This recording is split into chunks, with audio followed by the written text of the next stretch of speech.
السلام علیکم۔ تو آج میں کرنا سکھا رہی ہوں سجدہ سہو۔ سجدہ سہو کا کیا مطلب ہوتا ہے؟ جب ہم سے نماز میں غلطی ہو جائے، جیسے کبھی کیا ہوتا ہے ہم نے 4 فرض پڑھنے ہیں، تو جب ہمارے 2 فرض پورے ہوتے ہیں تو ہمیں بیٹھ کر التحیات اشہد اللہ الہ الا اللہ یہ سب ہمیں پڑھنا ہوتا ہے بیٹھ کر، پھر دوبارہ کھڑے ہونا ہوتا ہے۔ تو اس وجہ سے کبھی کبھی کیا ہوتا ہے ہم وہ بھول جاتے ہیں بیٹھنا، سیدھا ہم کھڑے ہو جاتے ہیں۔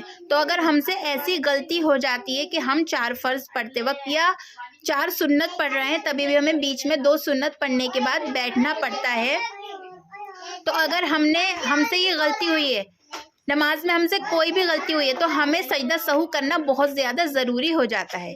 تو سجدہ سہو کرنے کا جو طریقہ ہے وہ یہ ہے کہ جیسے اس طرح سے ہم بیٹھے ہوئے ہیں تو ہم التحیات پڑھیں گے پہلے، صرف التحیات پڑھنے کے بعد ہم سلام پھیر لیں گے، ایک بار سلام پھیریں گے، دونوں بار نہیں، صرف ایک سائڈ سیدھے ہاتھ کی طرف سلام پھیر لیں گے، اس طرح سے السلام علیکم ورحمۃ اللہ، یہ ہم نے سلام پھیر لیا، ٹھیک ہے۔ پھر ہم کیا کریں گے، اب دوبارہ 2 سجدے کریں گے، سجدہ کرو، جیسے جس طرح سے 2 سجدے کرتے ہیں اس طرح سے دوسرا سجدہ کریں گے ہم، اس طرح سے 2 سجدے ہو جائیں گے ہمارے۔ اب پھر ہم پورا التحیات ہمیں جو پڑھنا ہوتا ہے درود شریف پورا اینڈ تک ہم کر پھر دوبارہ دونوں سلام پھیر لیں گے، ٹھیک ہے۔ تو اس طرح سے ہمیں سجدہ سہو کرنا ہوتا ہے، یہی طریقہ ہے۔ دیکھو کیا ہے، دوبارہ بتا دیتی ہوں میں، کیونکہ چھوٹی بچی ابھی ان سے صحیح سے نہیں کیا گیا، ورنہ میں اگر کوئی بڑی بچی ہوتی تو اس طرح سے میں پوری ویڈیو بنا لیتی۔ تو میں آپ کو پورا بتا دیتی ہوں۔ سب سے پہلے ہمیں کیا کرنا ہے،